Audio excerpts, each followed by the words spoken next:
नमस्कार दोस्तों, आप सभी का अभिनंदन और बहुत बहुत स्वागत है आपके अपने YouTube चैनल देवेंद्र क्लासेस में। उम्मीद है कि स्वस्थ होंगे, शानदार होंगे। चर्चा करेंगे करंट अफेयर्स में, और करंट अफेयर्स में पढ़ेंगे जो इस समय लोकसभा के चुनाव हुए हैं।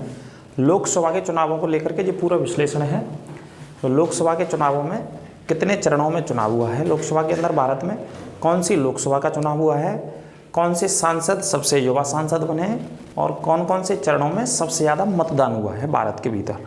तो अंत तक वीडियो में बने रहें, काफ़ी इंपॉर्टेंट वीडियो होने वाली है और एग्जाम में इस क्लास से क्वेश्चन आएगा। ये नोट कर लो, लिख करके रख लो, लिख करके आप, ठीक है। पूरे प्रश्नों को देख लेना अंत तक, वो महत्वपूर्ण प्रश्नों को मैंने छांट के लिया है इसमें से।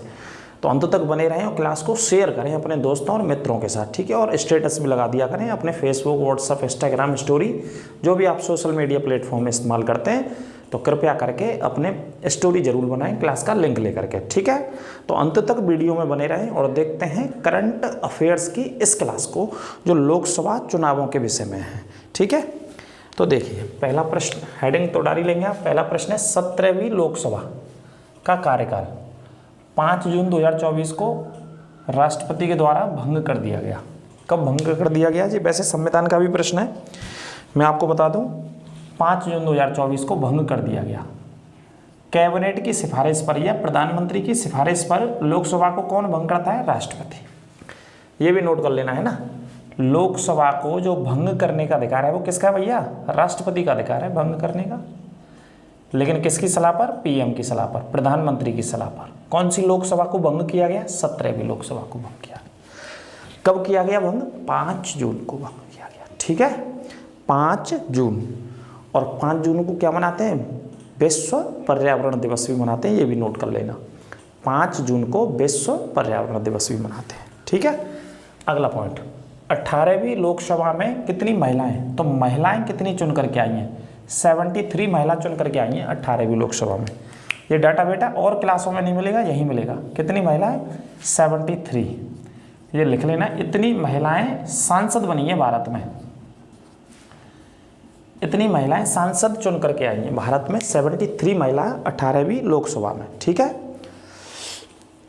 एक एक प्रश्न नोट करते चलना। अब कुछ मैंने डाटा लिखा है पुरानी लोकसभा में, देख लेते हैं। जैसे देखिए 17वीं लोकसभा में महिलाओं की संख्या 78, यानी कि इससे पहले जो लोकसभा थी 17वीं, जो 2019 से 2024 तक प्रधानमंत्री रहे नरेंद्र मोदी जी, उस समय 78 महिलाएं चुन के आई पूरे भारत से, सांसद बनी भारत में।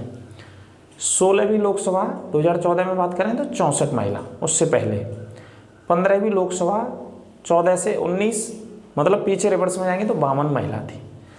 तो 52, 64, 78, फिर कम हो गई 73। वैसे बढ़ती गई है महिलाओं की संख्या, लेकिन अभी 18वीं लोकसभा में 73 महिलाएं सांसद हैं इस समय। और 73 महिलाओं में से 7 महिलाओं को मंत्री बनाया गया सरकार में।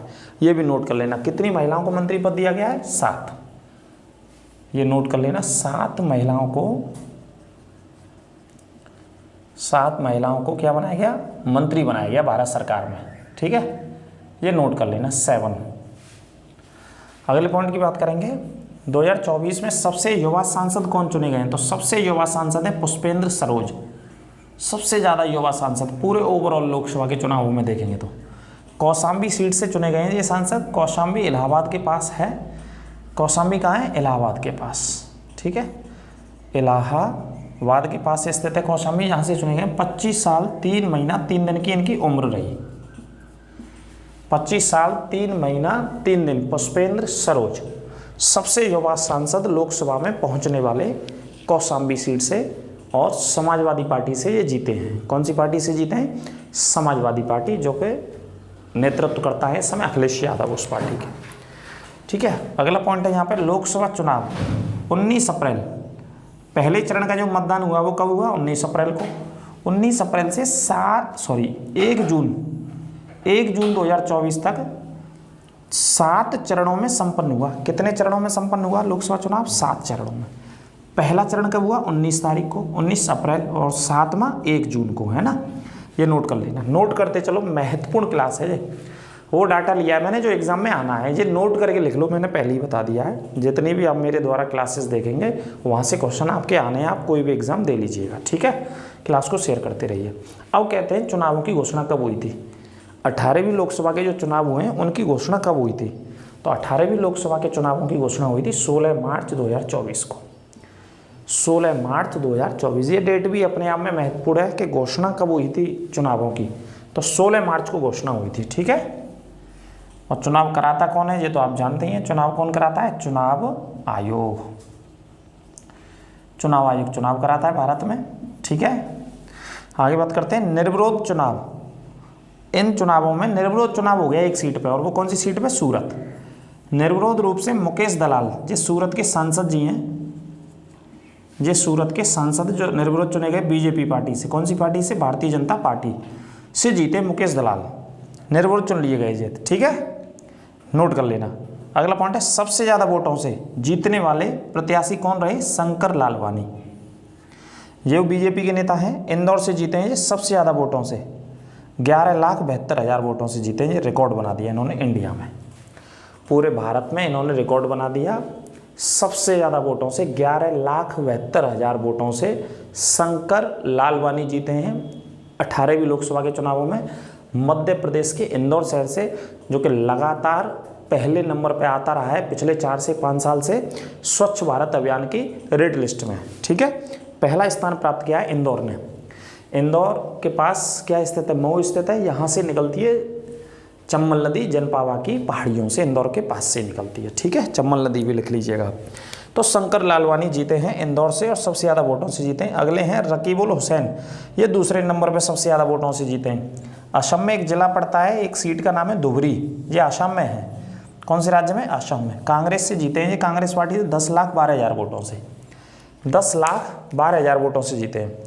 अगला पॉइंट है शिवराज सिंह चौहान, जो 4 बार के मुख्यमंत्री हैं मध्य प्रदेश के, मध्य प्रदेश में 4 बार सीएम रह चुके हैं, विदिशा से 8,21,000 वोटों से जीते हैं ये। मध्य प्रदेश के 4 बार चीफ मिनिस्टर रह चुके हैं शिवराज सिंह चौहान, एमपी के विदिशा से जीते हैं 8,21,000, बहुत बड़ी पैमाने पे वोटों की संख्या हुई, देखें तो बहुत सीनियर लीडर हैं, 4 बार के सीएम हैं, और इस समय भारत सरकार में कैबिनेट में इनको बनाया गया है, ग्रामीण विकास मंत्रालय दिया गया और कृषि मंत्रालय शिवराज सिंह चौहान को, ठीक है, नोट कर लीजिएगा एक एक पॉइंट। अब बात करते हैं सबसे कम वोटों से कौन जीता है, भाई यहाँ से प्रश्न बन सकता है 100%, सबसे कम अंतर से, सबसे कम वोटों से कौन सा नेता जीता है ओवरऑल पूरे भारत में, पैन इंडिया में या एक्रॉस ऑफ द भारत की बात करें तो कौन जीता है। तो देखिए रविंद्र दाताराम वायकर एक नेताजी हैं, रविंद्र दाताराम शिवसेना के नेता हैं ये, महाराष्ट्र की जो पार्टी है, सबसे कम वोटों से जीते हैं ये, 48 वोटों से इन्होंने चुनाव जीता है मात्र, यानी कि अंतर जो रहा वो 48 वोट, उत्तर पश्चिम मुंबई सीट से चुनाव जीता, यानी कि सीट का नाम भी लिख लेना उत्तर पश्चिम मुंबई। रविंद्र दाताराम, रविंद्र दाताराम याद रखना, 48 वोटों से सिर्फ चुनाव जीता इन्होंने, सबसे कम पूरे भारत में। अब बात कर लेते हैं कुछ पार्टियों की सीटों के बारे में, कौन कौन सी पार्टी इस बार सबसे बड़ी बनी, फिर उसके बाद जो क्रमांक है पार्टियों का। तो बीजेपी सबसे बड़ी पार्टी, 240 सीटें जीती बीजेपी ने, ये क्रम आ सकता है लगने के लिए, याद रखनी है आपको, ठीक है। कांग्रेस दूसरे स्थान पर 99 सीटें जीती हैं कांग्रेस ने। समाजवादी पार्टी तीसरे स्थान पर 37 जीती हैं, जो ममता बनर्जी वाली पार्टी है। तृणमूल कांग्रेस 29 लोकसभा की सीट जीती हैं। ये डीएमके तमिलनाडु वाली दक्षिण भारत की पार्टी है, 22 सीटें जीती हैं, 29 में से 22। टीडीपी है जो आंध्र प्रदेश वाली पार्टी, 16 लोकसभा के सांसद हैं, और जेडीयू जो बिहार वाले हैं 12। टीडीपी वही है जो आंध्र प्रदेश चंद्रबाबू नायडू जिन्होंने समर्थन दिया है, और जो जनता दल यूनाइटेड है जो नीतीश कुमार की पार्टी है, जिनके 12 सांसद हैं। तो इन सांसदों को, तो इन पार्टियों के सांसदों को तो आप याद रखना ही रखना, 110% यहाँ से क्वेश्चन आ रहा ही है, ठीक है। कौन सी पार्टी ने कितनी जीती है, कितने नहीं जीती, इस बात को याद रखिएगा। आगे बात करते हैं कुछ इस तरीके के पॉइंट। ये चुनाव कितने दिन तक चला, 79 दिन तक चला। ये लोकसभा का चुनाव, जो लोकसभा का चुनाव हुआ वो कितने दिन तक चलता है, 79 दिन तक, 79 डेज। ये दूसरा सबसे बड़ा लोकसभा चुनाव था अभी तक का भारत में, और सबसे बड़ा लोकसभा चुनाव पहला ही लोकसभा चुनाव था जो लगभग 4 महीने तक चला था। 4 महीने में लगभग 120 दिन होते हैं, तो ये लगभग 80 दिन तक चला, कुछ दिन कम तक चला है, लेकिन 79 डेज तक ये चुनाव चला लगातार भारत में, ठीक है।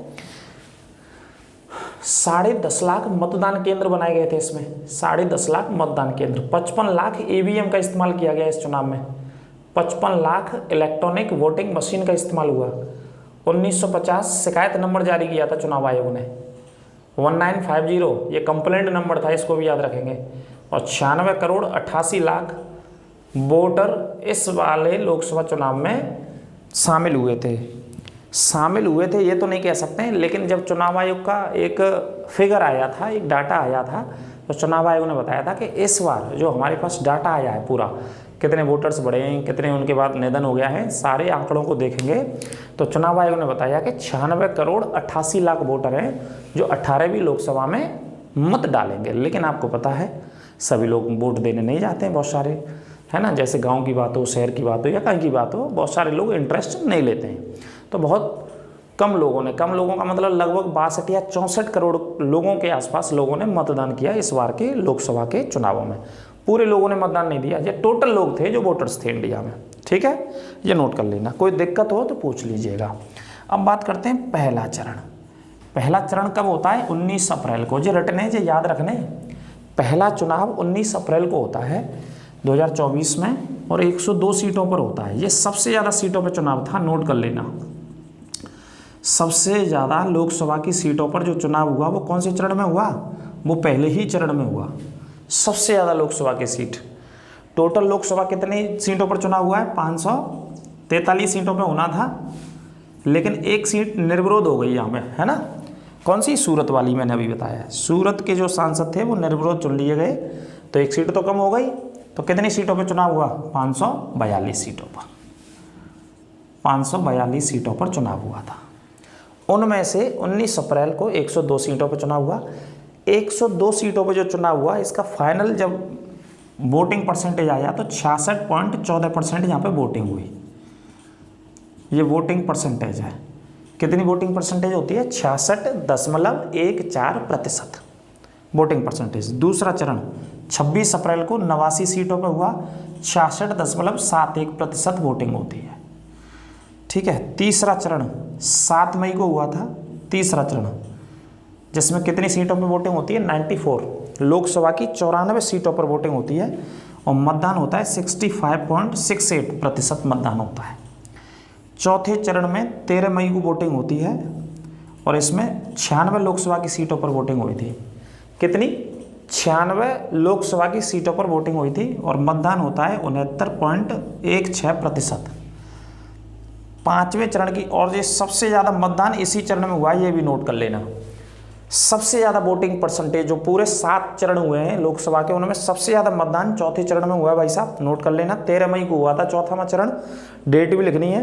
96 सीटों पर हुआ था, ये भी नोट करना है, सारे पॉइंट नोट करने हैं आपको। 96 सीटों पर और परसेंटेज 69.16% मतदान यहाँ पे हुआ था। पांचवा चरण 20 मई को हुआ था, 49 सीटों पे वोटिंग हुई थी, 62.20% यहाँ पे वोटिंग होती है। ठीक है, पांचवें चरण में 20 मई को। छठे चरण में 25 मई को मतदान होता है 57 सीटों पर। सातवें चरण में 1 जून को 57 सीट। 25 मई और 1 जून बराबर सीट ली थी चुनाव आयोग ने, 57 सीटों पर चुनाव कराया था लास्ट के दोनों चरणों में, छठवां और सातवां चरण। ठीक है, परसेंटेज 63% और इधर भी 63%, 63.37 और यहाँ 0.88% है। ठीक है, ये मतदान के परसेंटेज हैं 7 चरणों में। और यहाँ से निकाल लेंगे आप कि सबसे ज़्यादा कौन से चरण में हुआ है? चौथे चरण में। और सबसे कम की बात करें तो 5वें चरण में, यहाँ लिख लेना सबसे ज़्यादा ब्रैकेट में मतदान हुआ और सबसे कम मतदान हुआ चौथे और 5वें को। ठीक है, और यहाँ से प्रश्न कैसे बन सकता है? बड़े एग्जाम में, समीक्षा अधिकारी का आप दे रहे हो या पीसीएस का आप दे रहे हो या कोई और अन्य एग्जाम दे रहे हैं बड़े, तो क्वेश्चन बन सकता है यहाँ से आरोही क्रम लगाइए, इसका अवरोही क्रम लगाइए, है ना। कैसे भी पूछ सकता है कि आप सबसे ज़्यादा से कम की तरफ जाइए, कम से ज़्यादा की तरफ जाइए, मतदान को आप लगा लीजिएगा यहाँ पर। ठीक है, अब बात करते हैं, देखो महिलाओं की संख्या 73 थी, 7 महिलाएं मंत्री हैं इस समय, ये पॉइंट आपने नोट कर ही लिया होगा। सूरत की एक सीट थी, यहाँ से निर्विरोध चुन लिया गया व्यक्ति, ये भी नोट कर लेना। इस वजह से 542 सीटों पर मतदान हुआ था।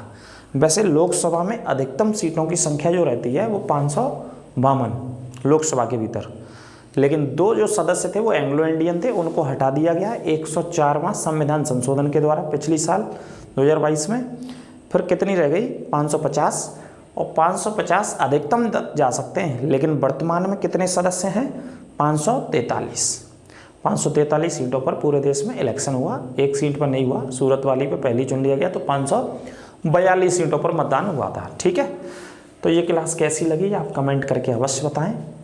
ठीक है, कमेंट करके ये भी बताएं। मैं आपको होमवर्क दे देता हूं 2-3 पॉइंट। चुनाव आयोग का प्रावधान कौन से भाग में है संविधान के में?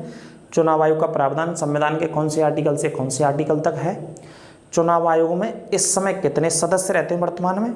और चुनाव आयोग का वर्तमान में मुख्य व्यक्ति होता है, chief election commission of India होता है, वो कौन है इस समय, उसका नाम बताएं आप। ठीक है, ये सारे पॉइंटों के कमेंट बॉक्स में जा करके आंसर दीजिए। चैनल के कमेंट बॉक्स में जाइए और इन सभी प्रश्नों के आंसर दीजिए, है ना। और 325 अनुच्छेद 325 में क्या प्रावधान है, माफ कीजिए 326 में, और 325 भी बताइएगा। 324, 325 और 326 3 आर्टिकल हैं। तीनों अनुच्छेदों में क्या क्या प्रावधान है कमेंट में जाकर के आंसर दीजिए, इनके बहुत महत्वपूर्ण है। हमारे देश में 18 वर्ष का व्यक्ति वोट देता है। 18 वर्ष का मतलब वयस्क होने के बाद, तो 18 वर्ष की उम्र कौन से संशोधन के द्वारा की गई, कौन से संविधान संशोधन के द्वारा की गई, इसे भी कमेंट बॉक्स में बताइए आप, और कौन सी वर्ष में की गई। ठीक है, इससे पहले कितने वर्ष का व्यक्ति भारत में वोट देता था, ये भी कमेंट बॉक्स में जाकर के बताइए। तो ये होमवर्क है आज की क्लास का आपके लिए। कमेंट में जाइए और बताइए। लाइक करना ना भूलें आप क्लास को। कोई दिक्कत शक समस्या हो किसी भी तथ्य में, फैक्ट में, तो आप पूछिएगा, उसका आंसर आपको दिया जाएगा कमेंट बॉक्स। आप कमेंट में लिखिएगा जो भी आपके सुझाव हों, क्लास उसी तरीके से लाएंगे। लेकिन पहले करंट अफेयर्स पढ़िए आप। जीएस आप पढ़ रहे होंगे लगातार सारे एग्जाम्स के लिए, लेकिन इंपॉर्टेंट रोल है करंट अफेयर्स का। जीएस की क्लासेस भी आएंगी, करंट अफेयर्स लगातार पढ़ते रहिए और चैनल को ज़्यादा से ज़्यादा शेयर कीजिए अपने दोस्तों और मित्रों के साथ, दूर दूर तक पहुंचाइए। जो पढ़ नहीं पाते हैं पैसे के अभाव में, वहां तक हमारे चैनल को आप पहुंचाइए अपने माध्यम से, तो आपका आभार रहेगा। अपने कीमती सुझाव देते रहिए। मिलते हैं अगली क्लास में, अपना ख्याल रखिए। नमस्कार सभी को, राधे राधे।